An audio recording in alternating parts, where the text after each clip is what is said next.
Greetings and back at you again. I am State Senator James Sanders Jr. And like yourselves, I am tired of fuzzy thinking. You ask a person a straight question and they will give you anything but a straight answer. You can just say, what day is today? And you will get a philosophical answer all over the place. You can say, is 1 and 1 still 2? And they will debate you that that is not true. Not on this show. On this show, we praise clarity. On this show, we say that the most important thing is the truth be told and that we tell it. And that's why this show is called Let's Be Clear. Clarity is what we are seeking. And if ever there was a need for clarity, is at the border of the U.S. in days gone by, and perhaps in the future, where we had at least 15,000 Haitians forced, trapped, ended up under a bridge. And the question became, hey, how did they get there? Wait a minute, this was a bridge with Mexico and the US. What? Mexico had no border with Haiti, not unless somebody tells me something new. What is going on? How did these folks get there? What were they doing there? What did they believe they were supposed to be doing there? And what did the US officials believe should be done? We saw all kinds of stuff. We saw men on horseback, some say whipping, some say merely grabbing Haitian folk, and it conjured back all kinds of stuff. As an Afro-American, I am an African who was an American birth. That makes me an African-American, if you wish. And under those conditions, I went back in time. I thought I was back in slavery days, and then maybe it was Jim Crow days, and then maybe it was, man, was I being George Floyd again? I mean, I really went in there, and maybe that's a good thing to wake us up, African Americans, to the commonality of the struggle of the Haitian folk and the African-American folk. And being clear to everybody, I am a historian by training, and I have told everybody the African community the world over owes Haiti a debt of gratitude for the revolution of 1804. And it showed a way forward that we African people all over the world have to recognize and be proud of. That was our victory. And under those conditions, we should have a sweet spot in our hearts and in our minds for the Haitian people. Just being clear, and you know, that's let's be clear, my friends. Otherwise, well, there I go thinking again. But I could go on, but I'm not. I'm feeling my brother Pierre channeling and saying, hey man, there are people who could say this better than you, and I accept that. One of the people, why I said you didn't think I could do it. One of the people is actually down in Haiti even as we speak. And I'm not sure if you wanted it to be, Brother Samuel, but those bars in the back of you look awfully ominous, man. Man, after this is, I hope you can walk away from there, but it looks kind of bad. But don't worry, we have an Esquire on the line if you need one. But okay, Brother Samuel, what just happened a couple of days ago, and who did it happen to? Why did it happen? The 5 W's and an H. Brother Samuel, but first, who are you and what is your organization? And then if you could explain that to us. Thank you for being here. Absolutely. My pleasure, Senator. First and foremost, it is a pleasure for me to be here. Don't be alarmed. I'm actually at... a little louder, brother. Can you hear me now? Yell. Okay, can you hear me now? Yes. Okay, sounds good. So I'm actually at the Haitian-American Caucus, our school here on the outskirts of Port-au-Prince. So no need to be alarmed. I'm actually in my office here, and this is the best place I can get some, pretty decent Wi-Fi. So if the connection is kind of sketchy, I apologize in advance. My name is Samuel Darguin. I am the founder and executive director of the Haitian-American Caucus, a non-for-profit organization that is doing both work here on the ground in Haiti as well as in New York. In Haiti, we're focusing a lot on education, micro-entrepreneurship, really to really solve some of these problems why many of our Haitian brothers and sisters are having to leave this country in search of a better life. Senator Sanders, you asked a very important question, is how did this happen, right? And I think for us to understand it, we have to also give some context. As you said, Haiti does not have a border with the United States. So how did 15,000 plus Haitians end up on the Mexican-Texas border? And if we can go back to about 2011, as Brazil was gearing up for the World Cup, they needed a lot of additional workers. So it was actually an open invitation for Haitian workers to go to countries like Brazil. Chile as well needed additional help in their fields. And of course, Haitians looking for opportunity saw this as a way to leave Haiti and to be able to, find work to provide for their families. But let's also be clear, right? In many of these countries, Haitians, like anybody, understands the promise, I will say, of America, right? So while these countries were very much transient stops, everyone, in my opinion, for the most part, they had an eye on eventually getting over to the United States. That's the first point. And now you have a situation where the Biden administration has granted another round of TPS, correct? And that really, sent that was the alarm for folks that were all over Central and South America to kind of make their way up north, right? So the 15,000 folks that we saw, that was just a group of migrants that actually got the call saying, hey, we think there's a quicker passing here in Del Rio. The interesting thing is there are some estimates of over 500,000 Haitians left Haiti between 2011 and 2017 for countries like Chile, like Brazil, right? So you have to imagine if the numbers are as high as 500,000 folks that are spread out throughout Latin and throughout Central and South America, those folks now are looking for that opportunity to get to the United States to really, plead their case for asylum. As we all know, Haiti has been suffering from political instability, natural disasters for so many years. So these folks, and again, I can be corrected by my brother Bernard, they have the right to come here and seek asylum. I was able to get to Del Rio about 10 days ago and was able to visit the bridge last Thursday. When we got there last Thursday, myself, I was accompanied by Council Member Pierre-Louis, Council Member-elect Rita Joseph, and a few other community leaders. And we were told that there were 3,000 people on Thursday night under that bridge. By Friday morning, they had cleared out every single person under that bridge, which to me, as Haitian Americans, as African Americans, as Black people, or anybody that is concerned, there's some real questions that we need to ask. Is first and foremost, where are those 3,000 people that overnight miraculously disappeared from the bridge? When we got there, the conditions that we saw was absolutely atrocious. We had women, kids, pregnant women, elderly folks, literally on top of one another.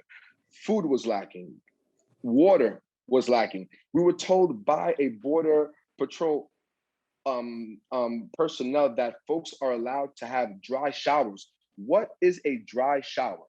What is a dry shower? We also asked the question, were these people tested for COVID-19? The answer was no. they said that they were not tested for COVID-19 because if they were tested for COVID-19, they don't have the means to quarantine folks. So you're not testing folks for COVID-19.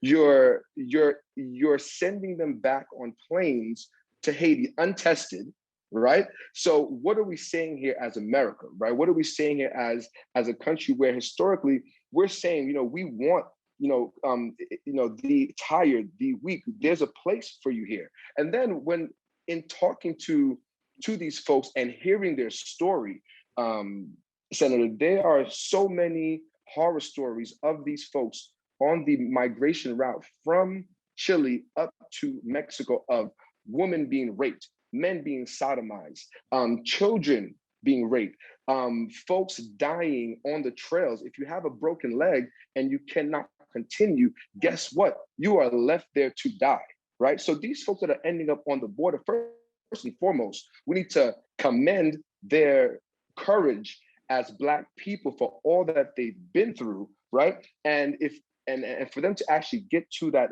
border, and if we understand the conditions and the plight of these folks, being everything that they've had has been stolen by the coyotes on that route.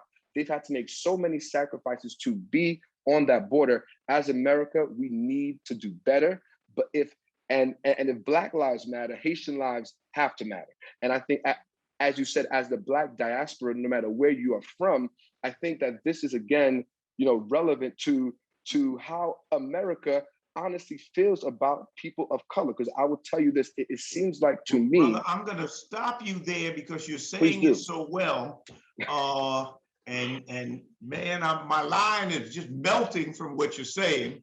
So I want Brother JeanPierre Louis to see what was left out of that incredible analysis that we've just heard. What light would you shed or share on this issue, sir? But first, explain who you are and what is your organization. Hi, everyone. My name is JeanPierre Louis, and I'm the founder, president, and CEO of Capricair, which is a global health organization that promotes access to healthcare in Haiti. A little louder, too.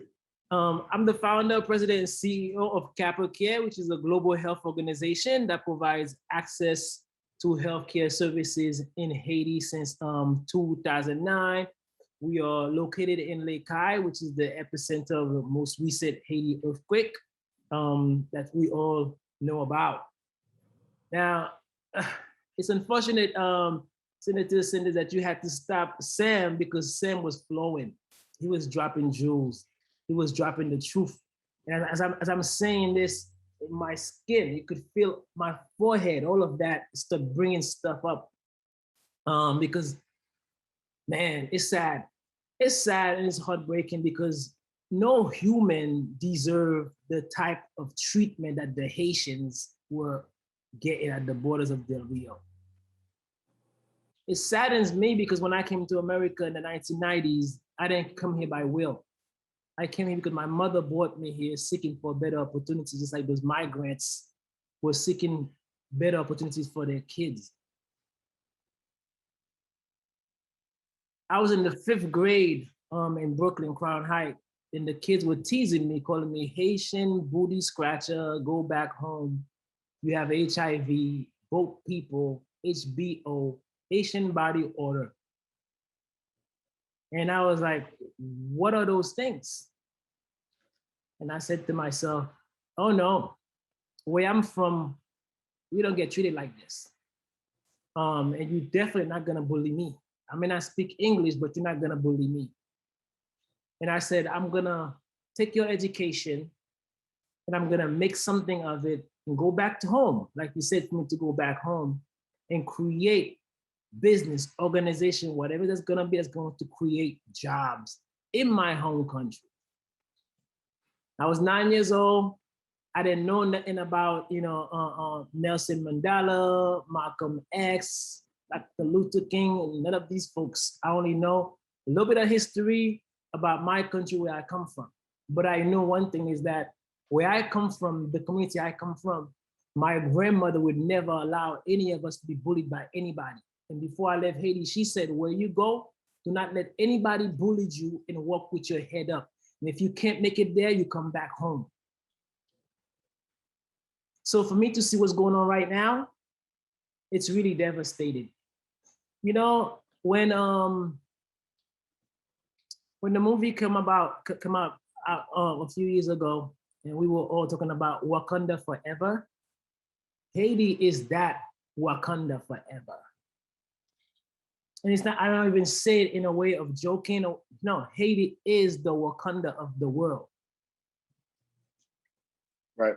And if Black lives really matter, Haitian lives really matter. The first Black republic in the entire world. And if we have evolved as humans to be at this point, 2021, to treat people like they were being treated, it shows that we are so backward.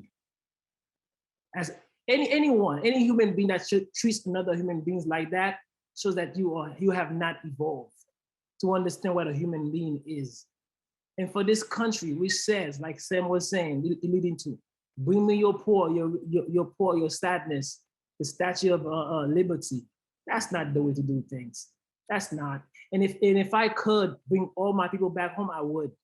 Press a button and bring everybody back home. No one deserves to go to any country and be disrespected like they were being disrespected.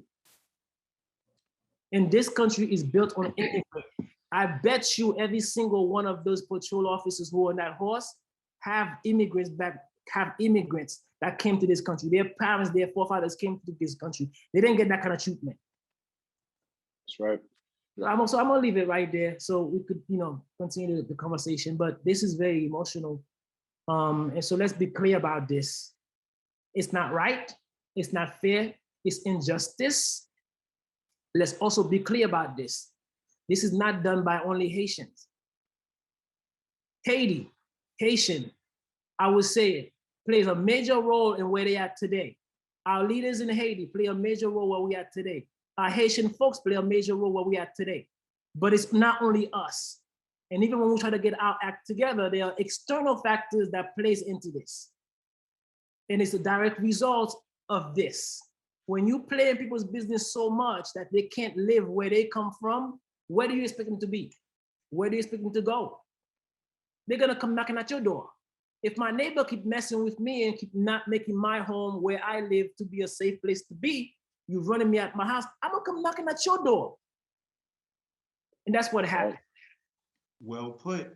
Let me first apologize for the ignorance that you suffered, ignorance that was imposed on people. The master found a way of separating folk and making sure that they hated each other. Malcolm X taught us and said that you can't hate the tree and say you love the fruit.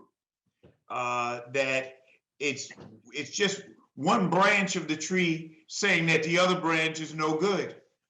This is taught behavior. This is not natural. This is taught behavior, and it doesn't hurt any less, mind you, but it makes a weaker tree that none of the branches will ever get themselves together when they looking at each other and with foolish eyes, stupid eyes, ridiculous stuff instead of, and for the American people as a whole, you would not have America without Haiti. With the Louisiana Purchase of the U.S. was brought about because Napoleon needed money to keep his war against Haiti going. He simply was losing his forces so much the Haitians were beating the mightiest army of the day. Napoleon was forced to sell much of America. Perhaps a third of America was sold to America based on what they call the Louisiana Purchase because of Napoleon's need for money to wage a war against Haiti that he ultimately lost. So the American people would not even have America as we know it today without the Haitian people. And I could tell you more of the Haitian and American relations where many of our slave rebellions were looking to Haiti as a place to go and a place for help. Denmark Vesey especially comes to mind. Many of those people who were hung in the Denmark Vesey rebellion were Haitian. Haitian sailors and French sailors who were, well, that's a different story. And I just wanted to let everyone know that there are more that we have in common than we are led to believe. But belief is what brings me to the Consul General. Did you like that one, Brother Dora? Belief is what brings me to the Consul General, the former Consul. Yes, sir. Yes, sir. Who's now probably doing a billion other things. We'll get him back into the political business if you ever leave it.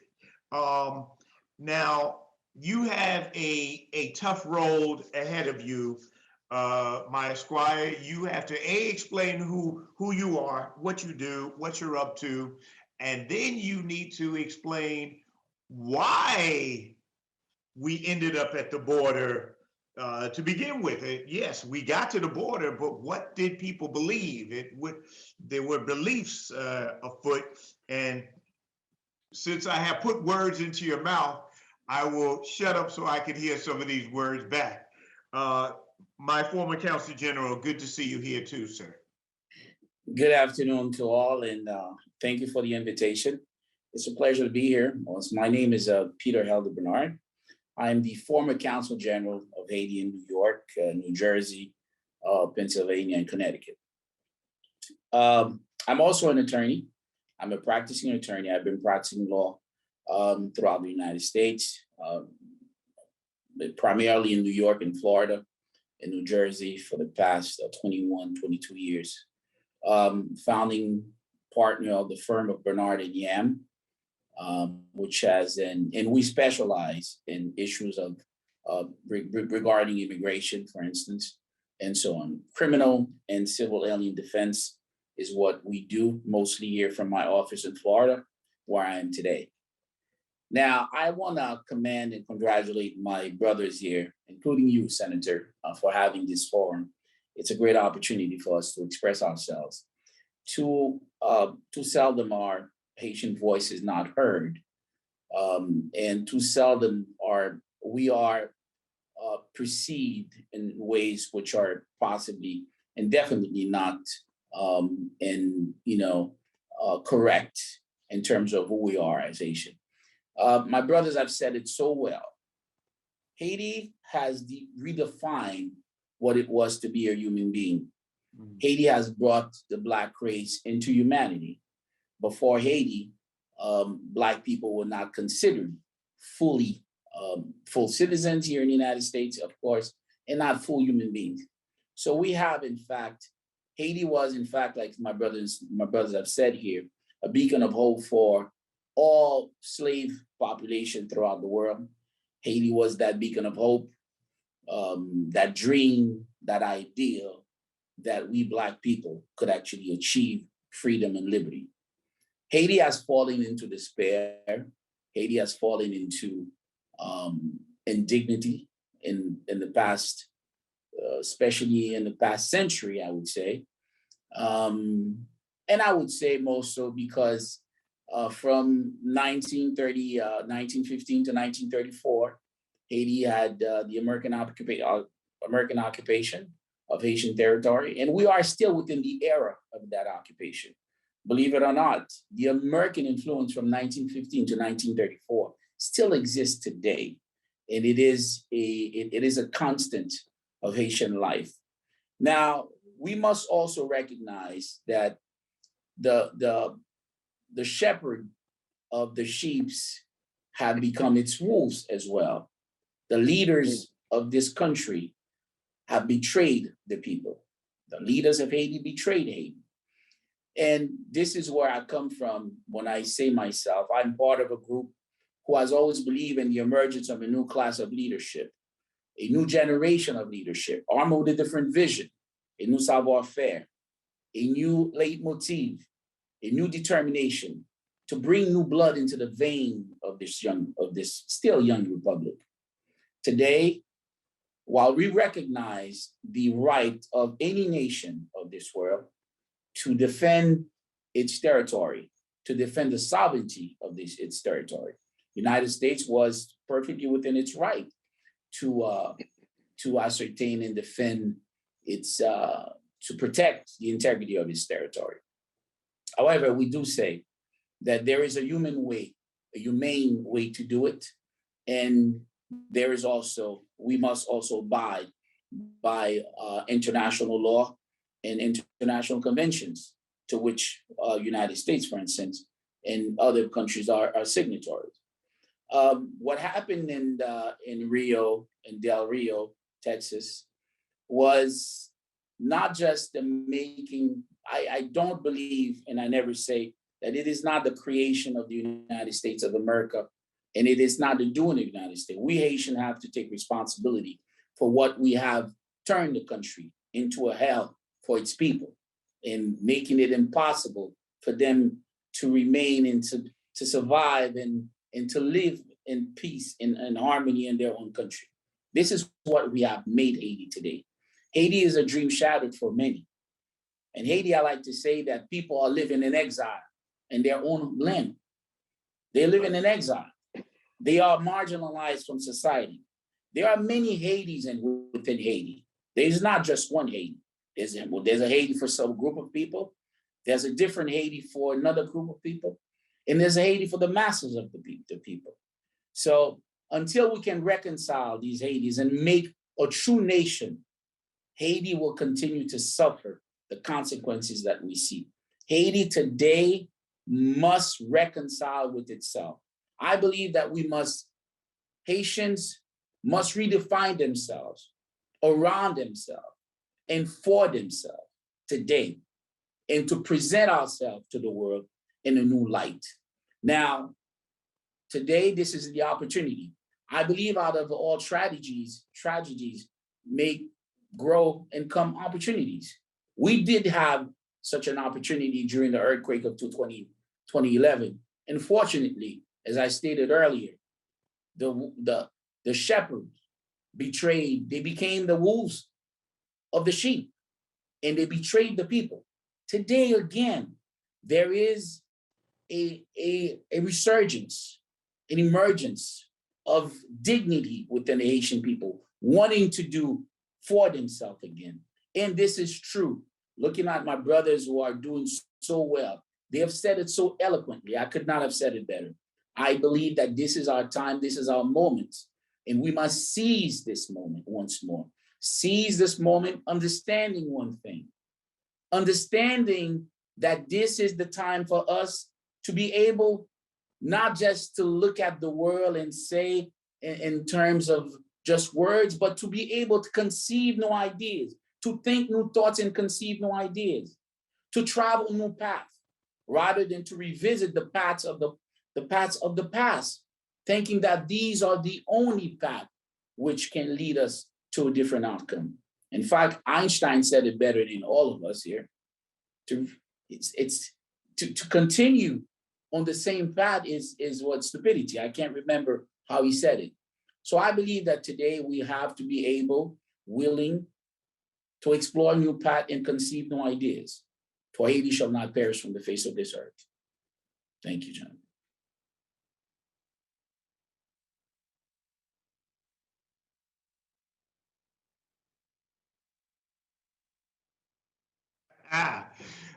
They told me that muting, I got to remember to do that, unmuting.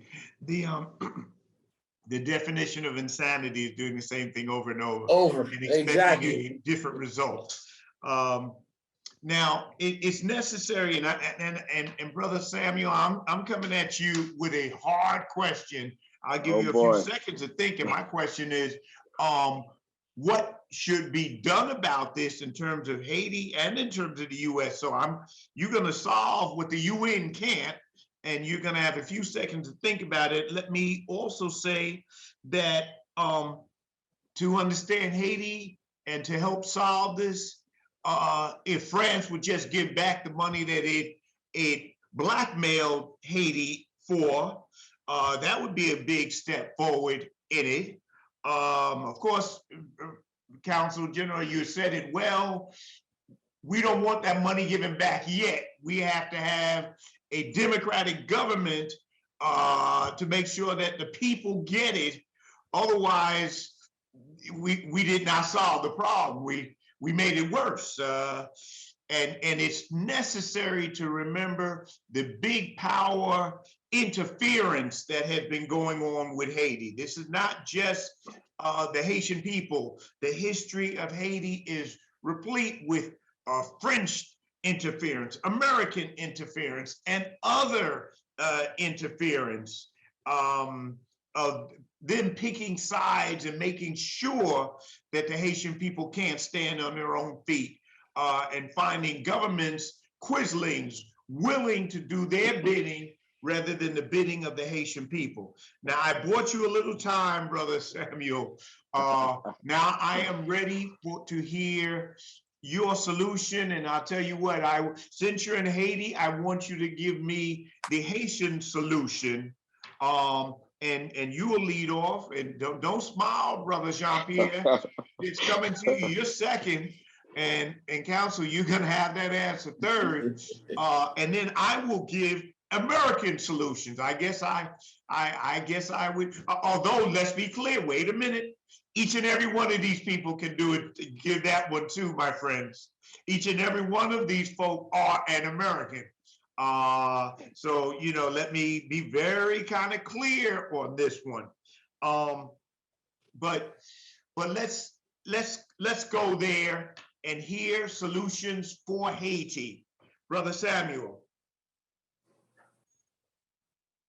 You got to unmute. Thank you very much, Senator. And honest, can you hear me now? Yes, sir. Okay, thank you for that. And thank you for the few seconds, but I could have answered that question in a heartbeat. And the answer is simple. No one leaves home unless home is unlivable. And right now you have a situation in Haiti where staying in Haiti just doesn't make sense. My brother Bernard said it best. Folks are living in exile, in fear in their own country. When you cannot leave your house because the gangs are in control. School was supposed to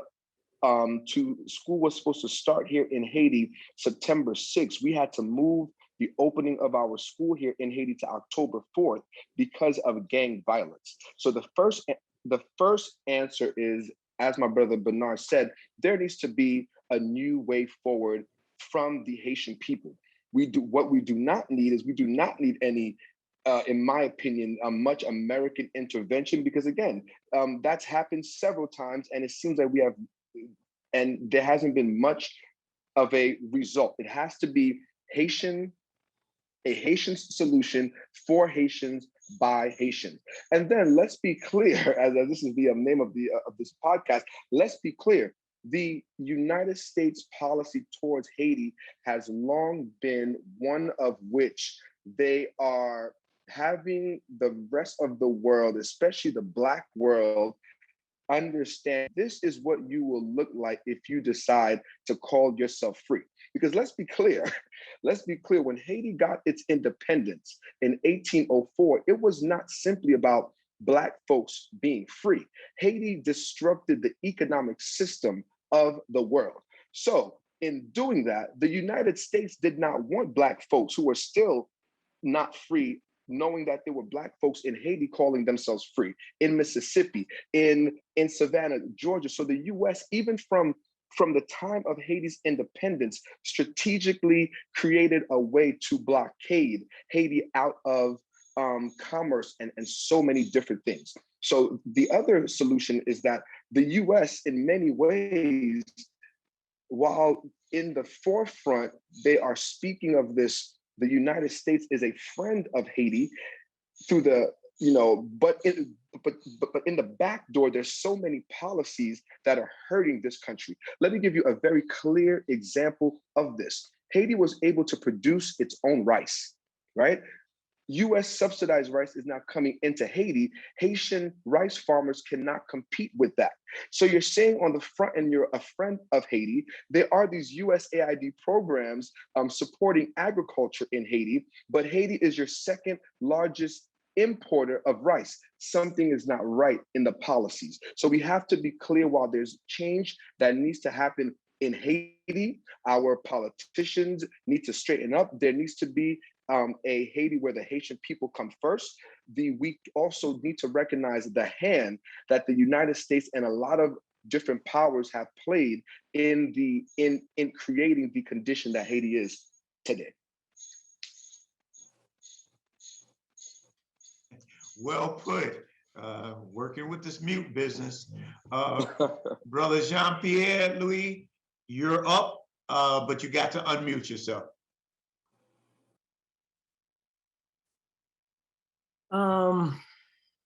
What is it called? Why every country that has policy for their countries put their country first, right? America first, Britain first. Why can't it be Haiti first? What's wrong with Haiti saying Haiti first? What is wrong with that? And I believe we have a situation here called, when you have a friend who's not a true friend, doing things to undermine you. What is that called? Frenemies? We got too many frenemies. Too many frenemies. And we need to put, there's nothing wrong with Haitian putting themselves first. And I would also say, I'm not mad at the US. I'm not mad at you. You're doing what you're doing for your peoples. There's nothing wrong with that. But when we do what we need to do for our people, just butt out a little bit. Butt out. Listen, you've thrown the kitchen sink at Haiti. All our frenemies done everything to destroy the Haitian people. We're not gonna be destroyed. It's not gonna happen. It's not. We are God people. We are blessed by God. We are a divine nation. And that's the reason why we will never be defeated. We are champions. We are warriors. We're still fighting. We're not dead. We're still in the game. Like Yogi Berra said, it ain't over till it's over. And it's not over. So what I would say is just chill out. Let us be. We are only a population of 12 million people in Haiti. There are a lot of other bigger countries that have bigger things to do. We played this game. We've done this to a nation for hundreds of years. Just give us a break. Give us a break. Let's be clear about this. It's time for a break. Our forefathers paid for this. And the thing is, we are such an unselfish people. I mean, what is it hard to recognize? We're not a selfish people. We're not a devilish country. We have not terrorized any other nation or any other world. We've not done inhumane things to anybody else. Why are you still messing with us? It's like a bully that just keep bullying the little guy, and the little guy has never done nothing wrong to anybody else. And I feel like it's time that, listen, the world is watching all of this. We're in time of social media. Everyone is seeing this. At some point, on somebody's deathbed, they're going to have to say, wow, we did wrong. On somebody's deathbed, somebody's going to have to say, wow, I did wrong. And then you're going to have to answer to God for that. Think about that. You're going to have to answer to God for that. Because there'll be a day for judgment. And I do believe when you do something wrong on this earth, one way or another, you're gonna pay for it. Either you pay for it before you leave, or you're gonna pay for it when you get to wherever you're gonna get. And none of us here is gonna make it out of here alive. But while we're here, we are all human beings. We just need to treat each other right. And I alluded to say to this earlier, we have evolved as human beings. Come on. This is not even our planet. This is not even our world. This is God's given planet. This is God's given world. I have to stop there. But all I'm saying is just leave the Haitian solution is Haiti first. Leave them alone. You've done enough. You've taken, and you're continuing to take. At some point, please stop. And just let us figure it out by ourselves. Well put, sir. Haiti first. Now, our Consul General, what does, if you see it the same way, what does that mean, Haiti first, sir? Well, let me first start by saying that countries do not have friends. Countries only have interests. So at the bottom of the American policy vis-a-vis Haiti is American interests. So we as Haitian must recognize that.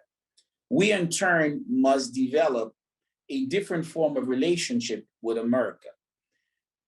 We have to develop a win-win relationship. Right now, we have an asymmetrical relationship with the United States. Everything comes and is directed by the United States. We have to change this way of doing things. We also must emerge from the era of the 1915 to 1934 occupation, which we are still right now very much in this way of thinking. Haiti, the policy of the United States vis-a-vis Haiti has always been, in my humble opinion, a policy of containment. It's a policy of containment. How do you contain, at first it was to contain the slaves. How do you contain the slave revolted country which Haiti had become? An example for the slave population throughout the world not to follow. Then it became a policy of containing the boat people. How do you contain these boat people coming to American shores? Today, it's a new form of containment. It's how to contain these refugees. We call them migrant workers. I've heard a lot of people talk about migrants. There's a legal difference between migrants and refugees. And when you call a person migrant, it is easier. We've not approached the legal issues here today, but it's different. If the person's a migrant, then they don't have the same level of protection under the laws here in the United States. Now, having said that, we also must recognize that embedded in this policy of containment, embedded in this policy of self-interest is the fact, the lion in the room, which is racism. Racism has been at the forefront of the American policy vis-a-vis Haiti from the beginning, from the inception. So this is something we must recognize. Now, how do we sever ourselves from this? I believe that today, and I'll be short because I know you don't have much time left. Today, at this political juncture, today at this crossroad of the life of the Haitian people, we must, I believe, go through another transition. It has to be the transition of the reset, to reset our thinking, to reset our ways, to reset how we operate, to start with a new plan. This is what is needed currently. If we believe that having, like we said, we spoke about election briefly here. I heard some people talk about election. I think you were the one to mention election, Senator.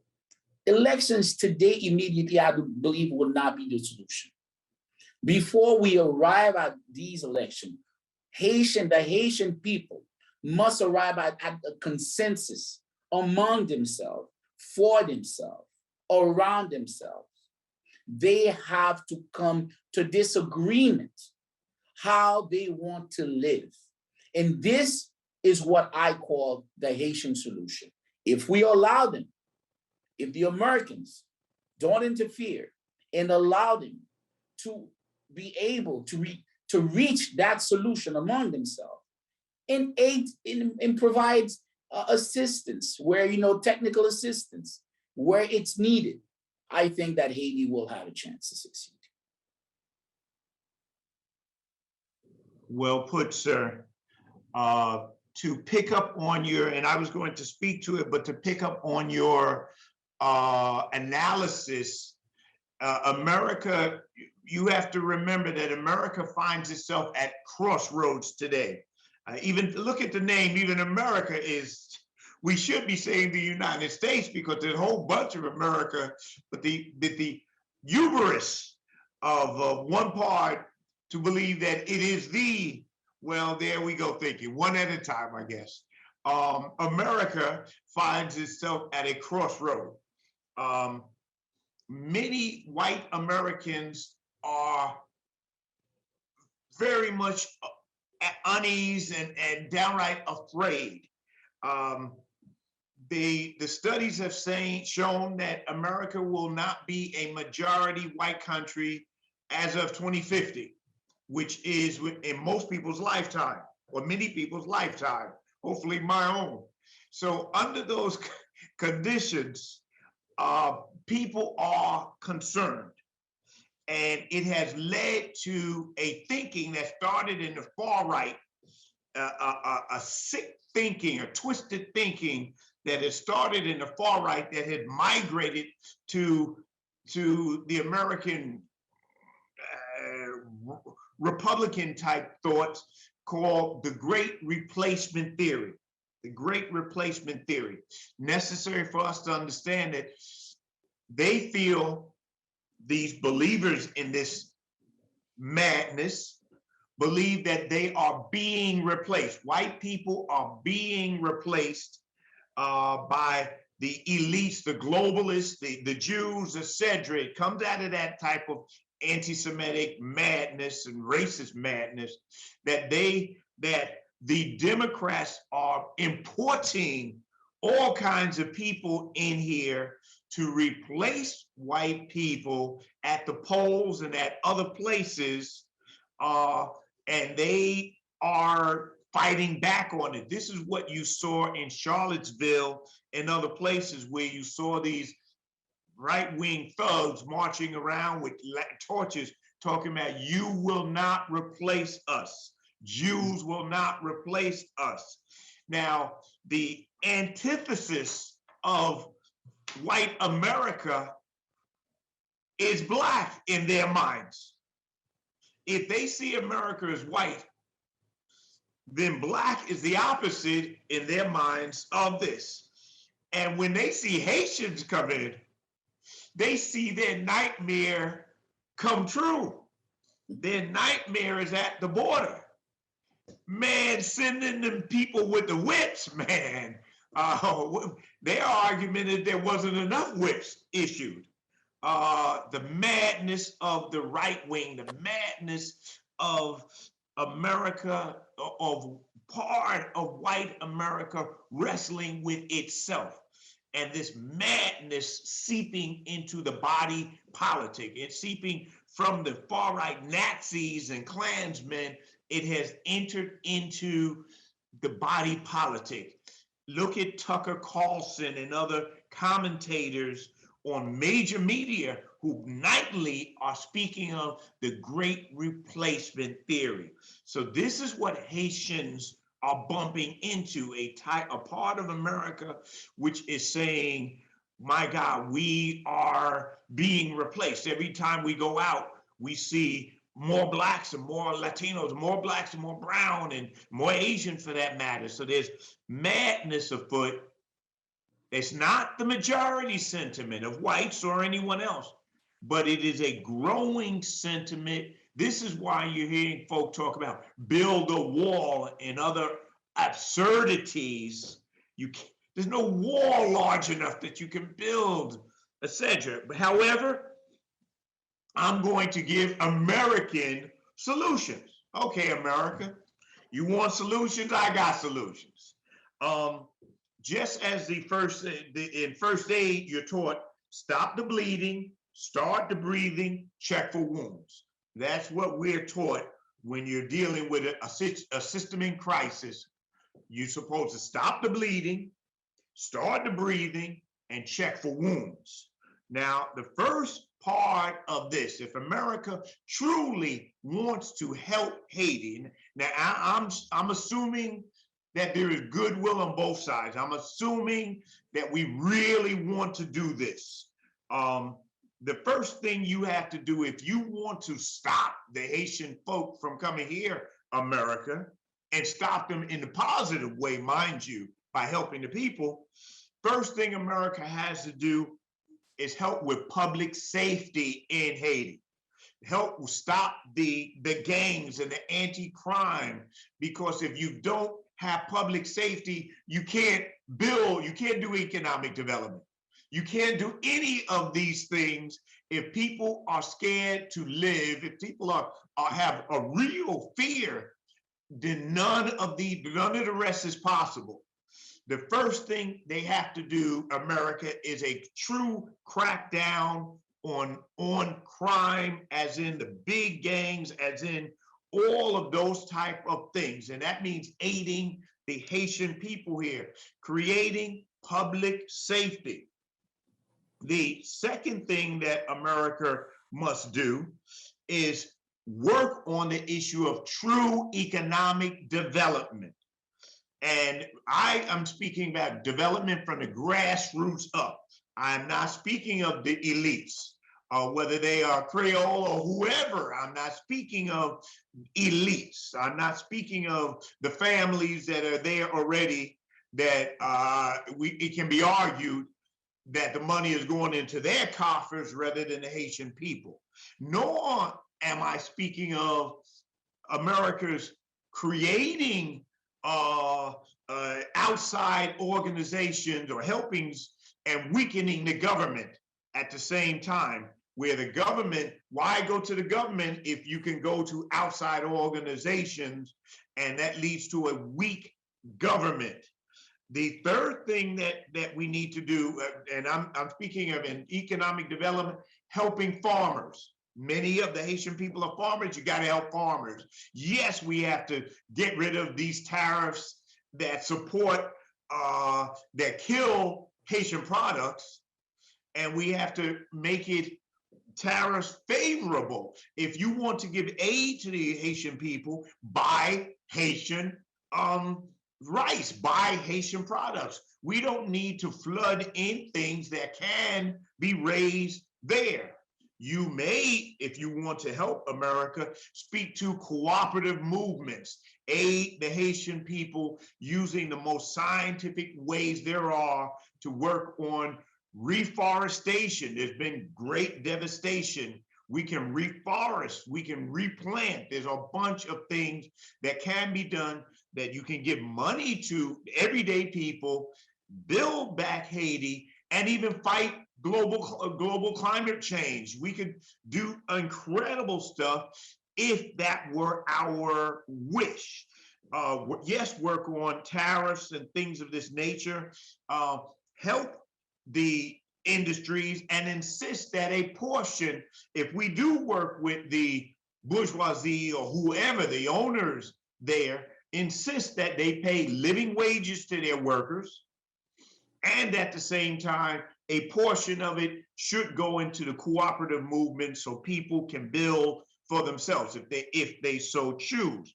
The next thing that we can do is to work on the issue of the civil society, helping folk create the basis of elections, to create genuine parties and not gangs masquerading, and not thieves creating parties so that they can join in the plunder of the Haitian people.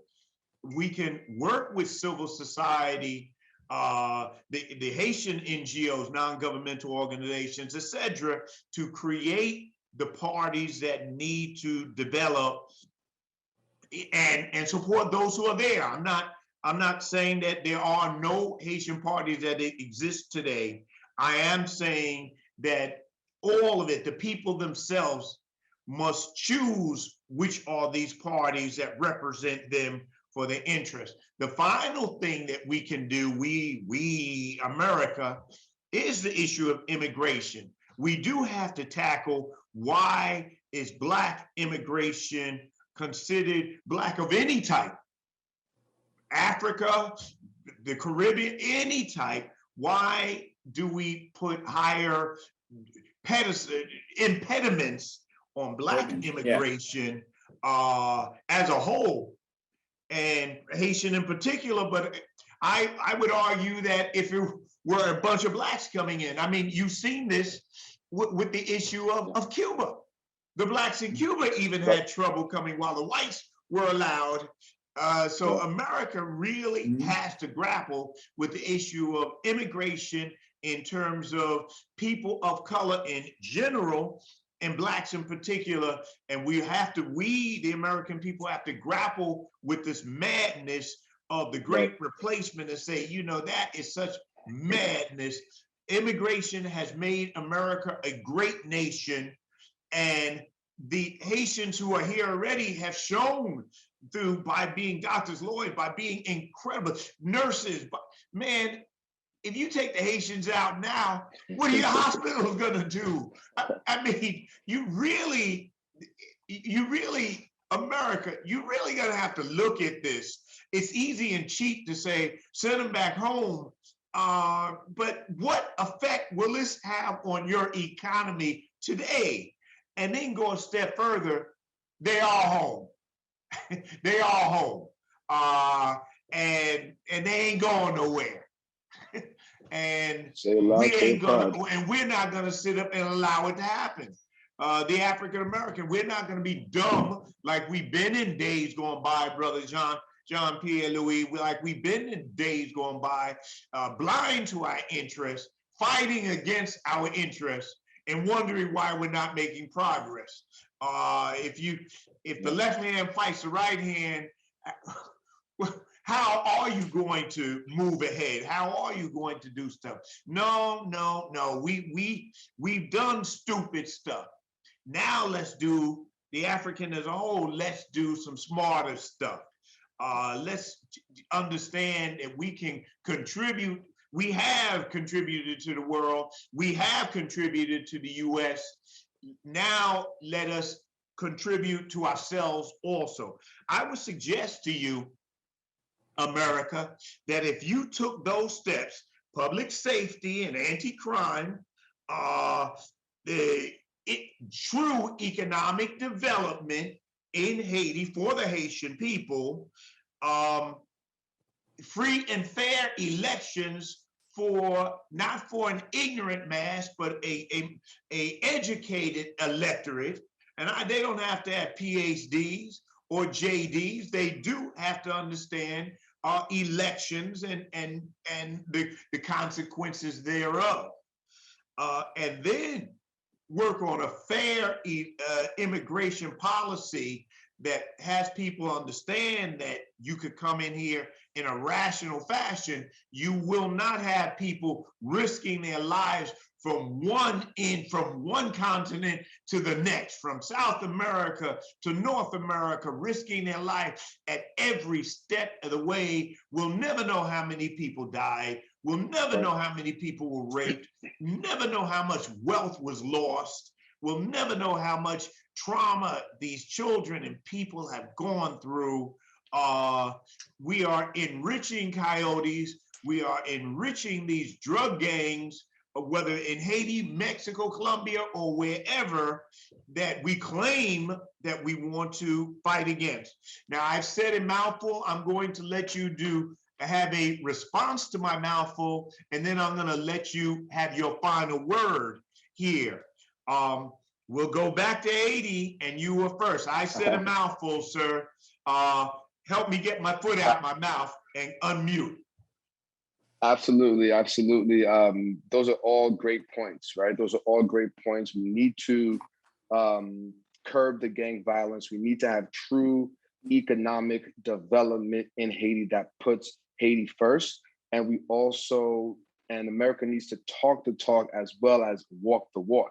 And I think, as my friend Jean said, you'll be surprised how far, if we take away this Monroe Doctrine style policy that is still being applied to Haiti, how much the Haitian people can actually do for themselves. You mentioned the situation at the border. Absolutely. I was talking to a friend, and we are definitely in agreement. The darker the immigrants got at the border, the worse the treatment got. Wow. I am actually, and let's be clear about that. Let's be very clear about that. The darker the folks, the skin color of the folks at the border got, the treatment got worse. I'm actually glad we saw the pictures of the border patrol on the horses. I think if it wasn't for those pictures that we saw on TV, I do not think we would have understood the magnitude of what was. I do not think we would understand what exactly is going on. So those pictures, I think, really did a lot in helping many of our folks here in the U.S. to start to speak out and say, hey, what's going on here? Why are folks left under a bridge with no shelter, no water? And literally, when I visited, folks were they were corralled like cattle, right? They were corralled like cattle with armed guards looking down at them, and in very, very inhumane conditions. So when you talk about, there's a humanitarian piece to this, and there's also making sure that we address the initial reasons why they're coming to the border. And let's be clear, Senator, there are tens of thousands of Haitians that are still all over Central and South America that at some point, mark my words, are going to try to make their way to the United States. So our policies need to change. The Trump, Title 42 that limits people, and my brother Bernard, please correct me if I'm wrong, that caps the number of folks that can come and seek asylum, that needs to be lifted to give folks that are really running away from horrible conditions the opportunity to seek a better life here in America. So it is multifaceted.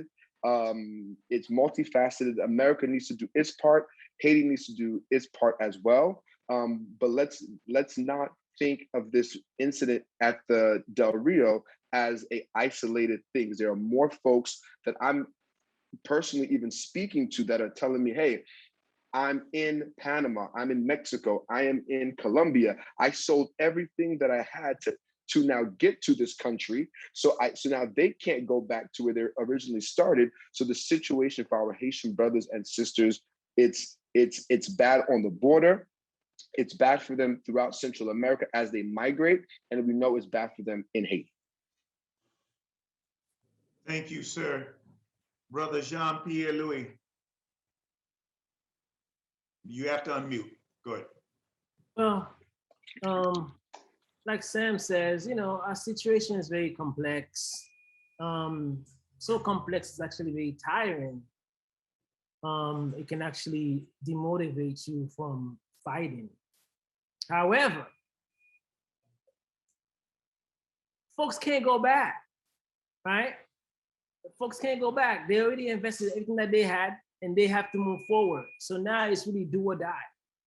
That's just what it is. These Haitians right now, those migrants who are coming here, it's like soldiers going to war.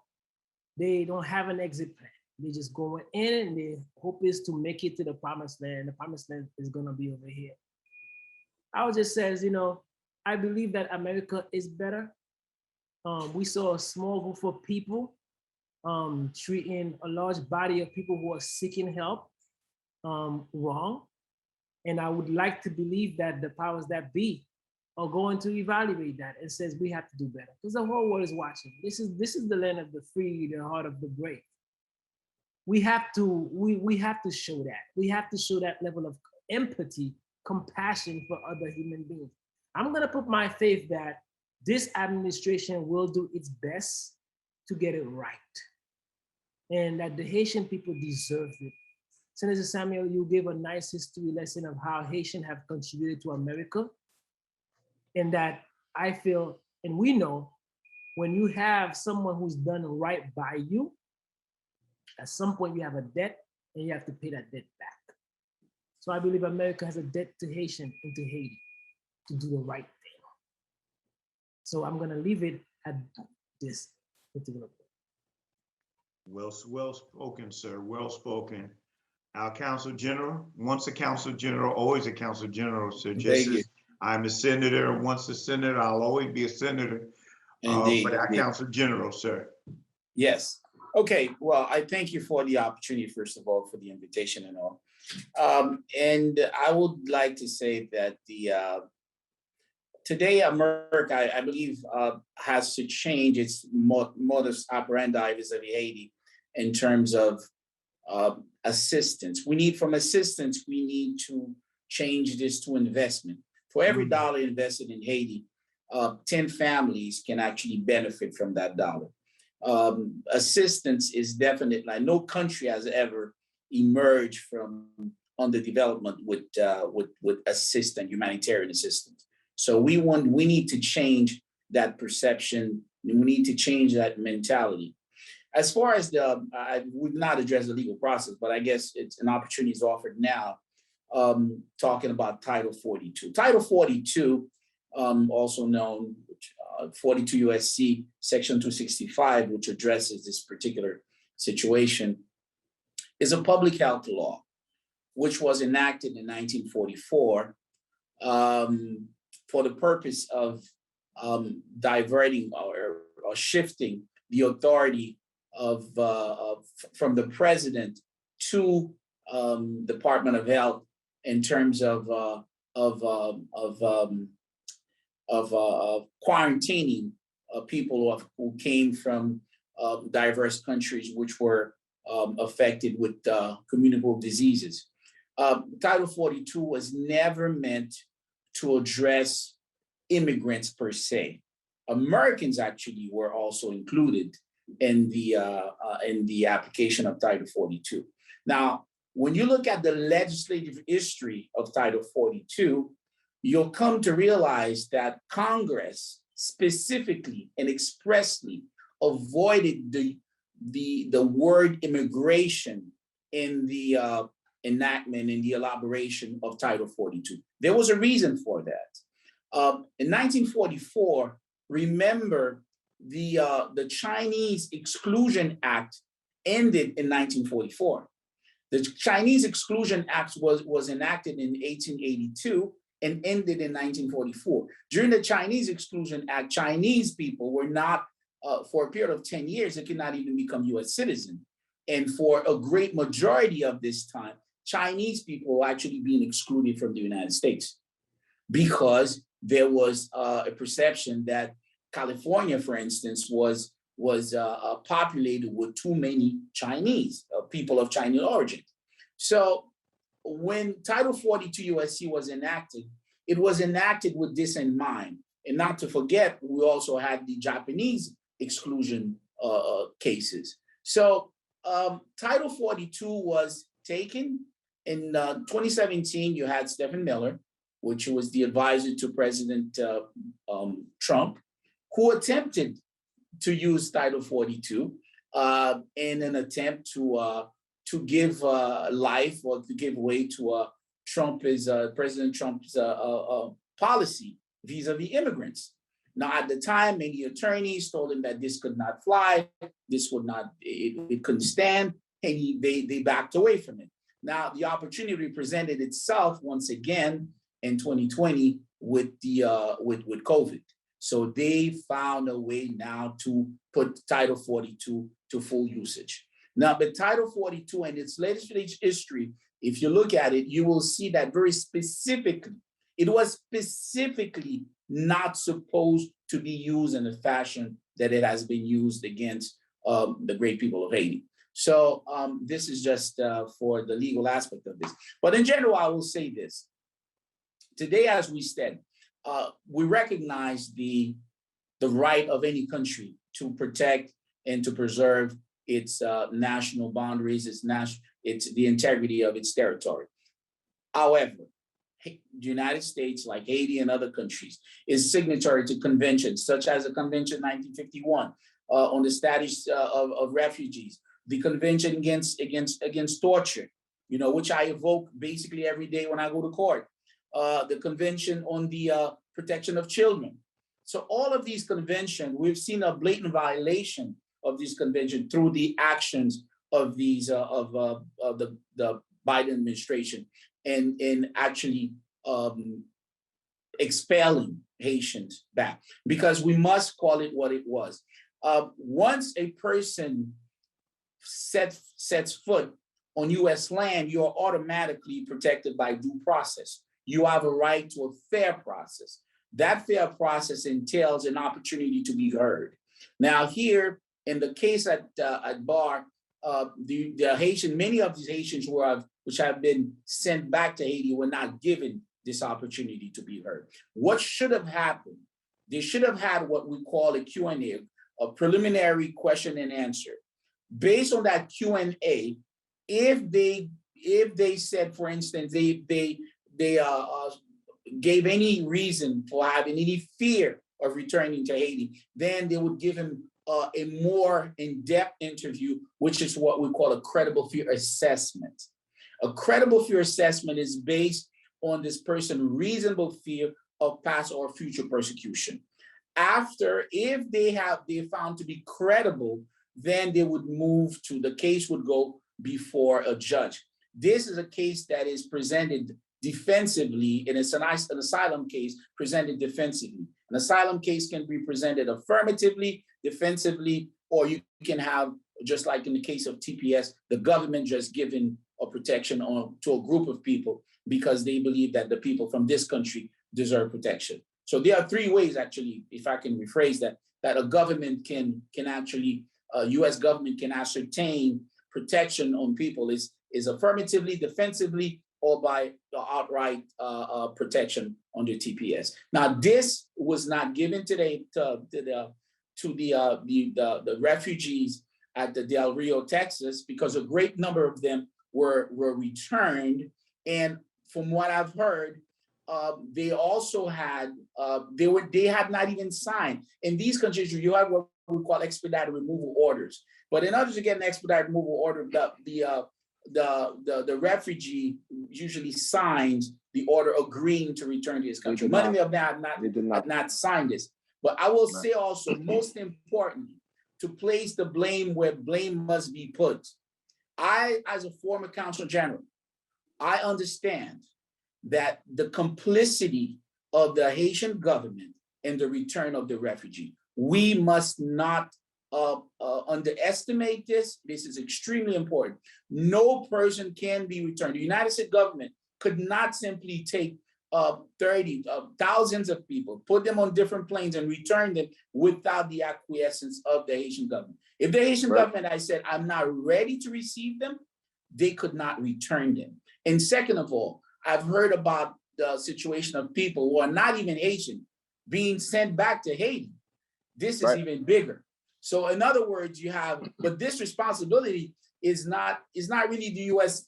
responsibility. It's really the Haitian government's responsibility. They were so quick in accepting them. They did not even really validate the citizenship of these people. They did not vet them. So this is extremely important. But why was this done? Again, there's a political reason behind this, and it is very simple. The government right now is so weak, they do not want to say no to the U.S. government. If they say no, they fear that there can be retribution and the prime minister may have to go, because the political power in Haiti is validated not in Haiti, but it's validated in Washington.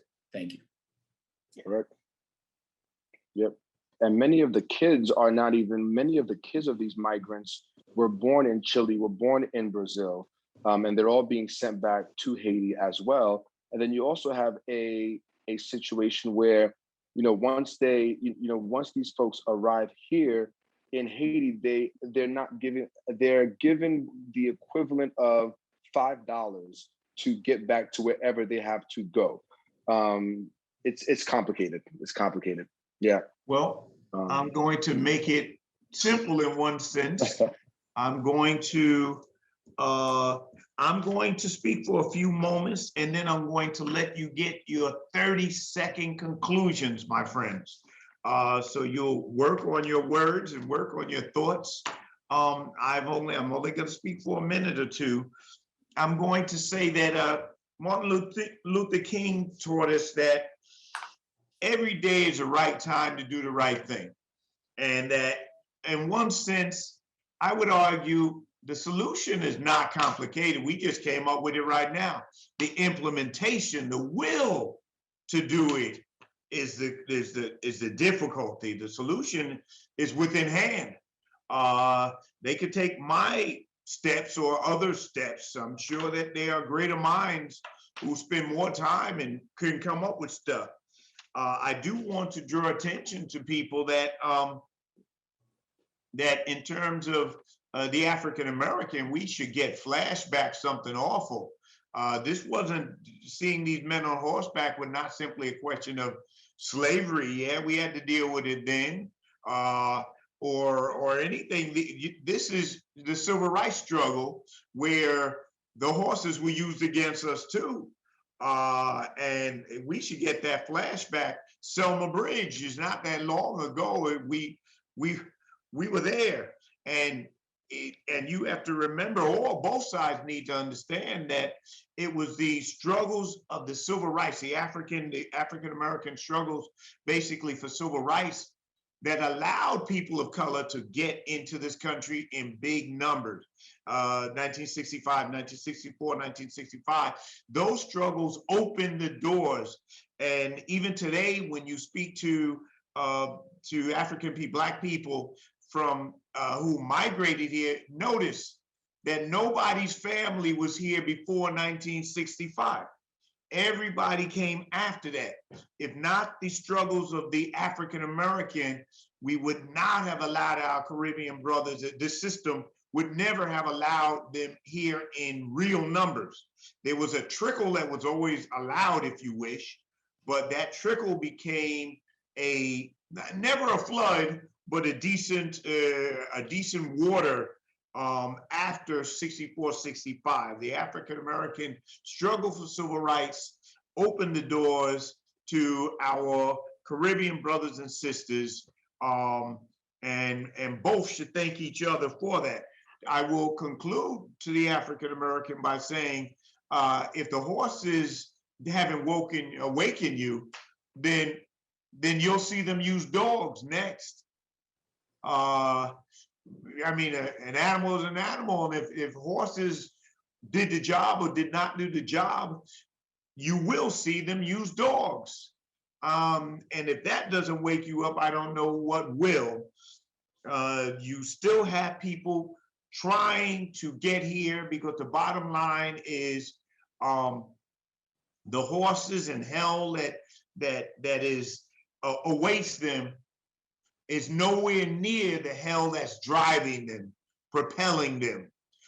So unless you are willing to grapple with the hell that is propelling these folk, you cannot stop this flood of humanity.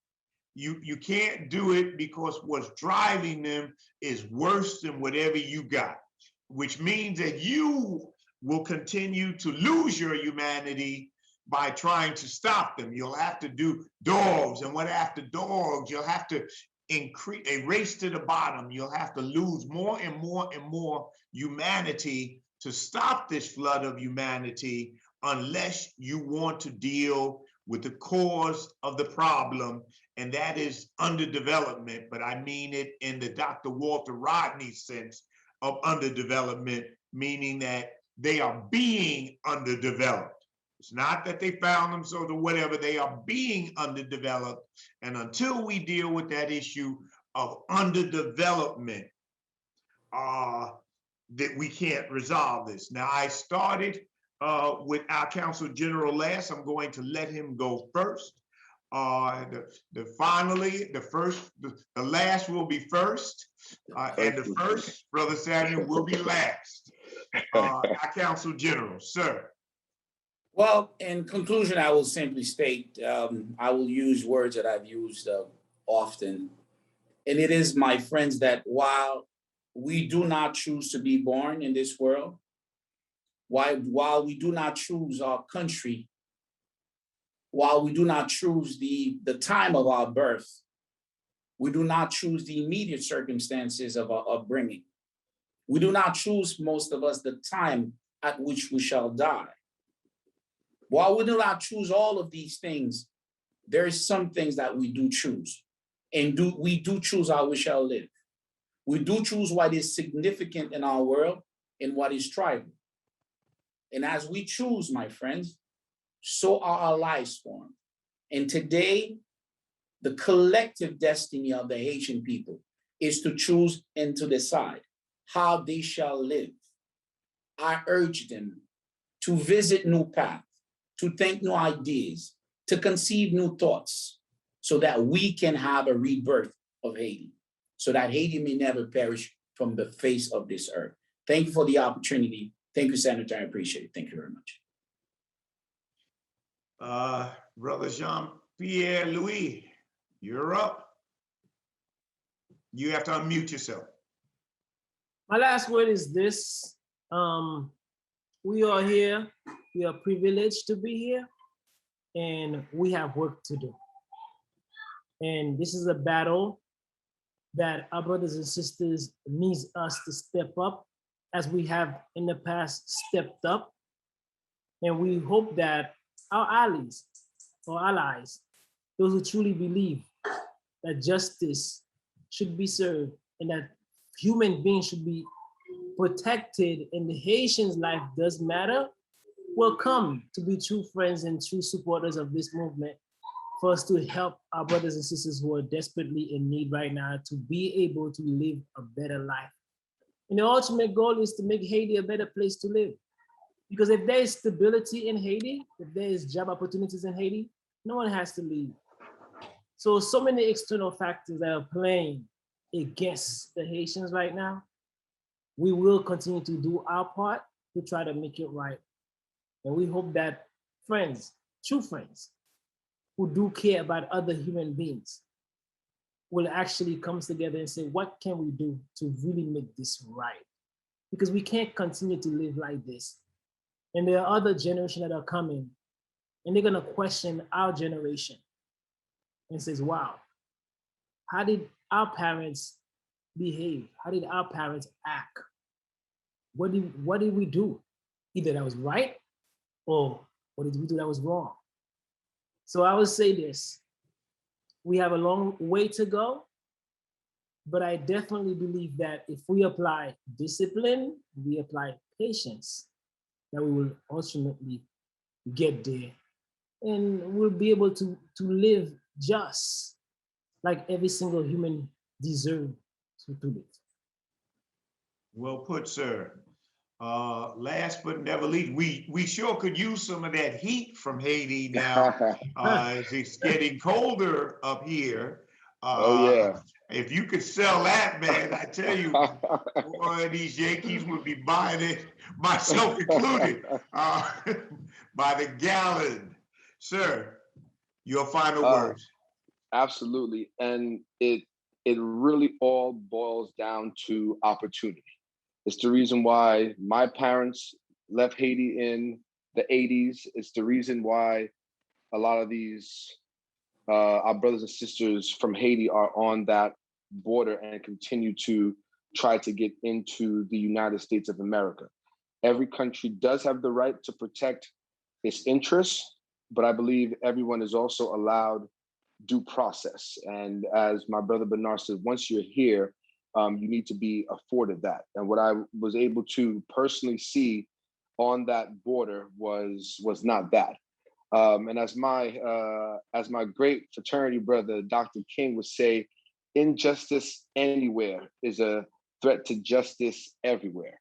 And I think though that quote to me really sums it up, is that we need to talk about it on all levels. We need to talk about how do we make Haiti a safe and livable place for Haitians. We need to talk about immigration as it relates to everyone, but especially people of color. If America is going to be the land of opportunity, it should be that for everybody, regardless of the color of your skin. And then I will also say to my, I was able to, as I was leaving Houston after Del Rio, I was able to get on a flight with 2 Haitian families that were coming to New York, waiting their asylum hearing. And to those folks, I would like to say, you know, welcome to America. I know that the road was difficult. I know that you guys have struggled. I know that you guys have lost family members, but hopefully that this can be a new chapter in your life. To our brothers and sisters that are all over Central and South America still struggling, hang tight. We hope that there could be a solution that is fair and just for you guys as well. And to my brothers in Haiti my brothers and sisters who are in Haiti, keep that fight. Things cannot stay the way they are. And like Brother Bernard said, I think we are all looking for a better future for Haiti, where folks here can live in decency and respect. So it was a pleasure to be here with you, Senator. Let's keep this issue, in the front pages, because this is going to be an ongoing situation. Thank you guys for the invite, and I'm glad that my internet actually panned out to make this work. Thank you. I'm very grateful that you were able to use the internet. Your contribution, after we got over the bars in the background, your contribution was an incredible one. I'm actually at the school. Yeah, we may have to do something else here. Maybe you need to put some Haitian pictures up or something, but just cover it with Haitian pictures, and that will do quite well. I really am grateful that the 3 of you have given quite an education. I now give you permission to use this as you see fit. If you find that you can use this to educate anyone, you can use it as you see fit. Having thanked you, let me say 2 different things. First to African Americans and then to Americans as a whole. To the African American, I want to remind you of the words of James Baldwin, one of our greatest sages. And he said, he was speaking of a different situation, but he said, if they come for you, and he was speaking about Angela Davis, and he was speaking about why was he defending Angela Davis at a time when she was on trial for her life. And he said, I defend you because I understand that if they come for you in the morning, they're coming for me at night. And to the African American, my friend, even if you had no compassion for anyone, even if you felt that the Haitian situation had little, if anything, to do with you, or I'll be kind, it's too complex, you don't know what the situation is, and you don't know what to do. You, my friends, the guys out there with the whips, they're not saying, are you from Port-au-Prince? They're looking, a black face is gonna get the whip. If you just happen to be walking on the Texas border at that time, and that man came over there with that whip, he would beat you too. Later, he might say, oh man, I'm sorry, I thought you're Haitian. And why did he think that? Well, there we go thinking again. So I encourage us that even if you had any of these things, work on your self-interest. Work and understand that the forces afoot are not simply interested that these are Haitian. They worry about all of you. They're concerned about you replacing them. Their madness is such that they are really worried about all of you.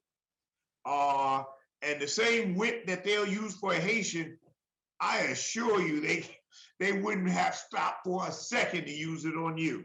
So even if you don't care anything, work on your own self-interest. I trust that you are beyond that. Let's be clear. I believe that there's more to you, that there's just human compassion to you. Now, to the American people as a whole, I want to remind you of our Bible that we, every Sunday, some of us hold high, and come Monday, seemingly we forget, but there I go thinking again. And the question that we are going to be given at the end of our day is, were we our brothers and sisters' keeper? This is the question that God posed to Cain. This is the question that you will have to answer. Were you our brothers and sisters' keeper? And you're going to have to answer it, my friends. You can't get away from it. This is a time where we can say we, and the best use of that word keeper, mind you, that we cared more than simply for ourselves. Our creature comfort was not the only thing that we were concerned about. We were concerned about human beings because they were human beings. And I hold that we American people need to be concerned about all people. This is a blessed land. We need to work on our blessing, or our blessing will be taken away. Until we can recognize the difference between a grumbling stomach of a white baby and a grumbling stomach of a black baby and a grumbling stomach of all the rest, then we have to look out for all of these people. And if you have forgotten, Americans, if you close your eyes, a child's cry sounds the same the world over. A grumbling stomach of a child will sound the same no matter what land you are from. We have an obligation to the world. I'm not saying that we got to take in the world. I am saying that why don't we have fair trade with the world so that the world doesn't have to go and do all kinds of stuff. I'm saying that there's a lot we can do to be fair with the world, and therefore not have this problem. We have been clear. Now that's called the transition. We have been clear at this show, my friends, and I am clearly in your debt. So I look forward to paying my debt if I can be useful to the three of you in the days to come. By all means, if I can do it, I'll do it. If I can't, I'll tell you that. But I usually will tell you who can do it if I can't do it. So I look forward to paying my debt as soon as this situation with Haiti arose. I absolutely understood my debt from 1804. And on another day, we do need to speak of the histories of these people here. If they knew this, Jean, you would have less trouble with people. If both sides knew their combined history, we wouldn't act from an ignorant place. We would act from knowledge. But having said that, I hope that they got a little bit more knowledge out of this, and that y'all go on, continue to do God's work. I will see you at the front line, as I always will see you. God bless you all.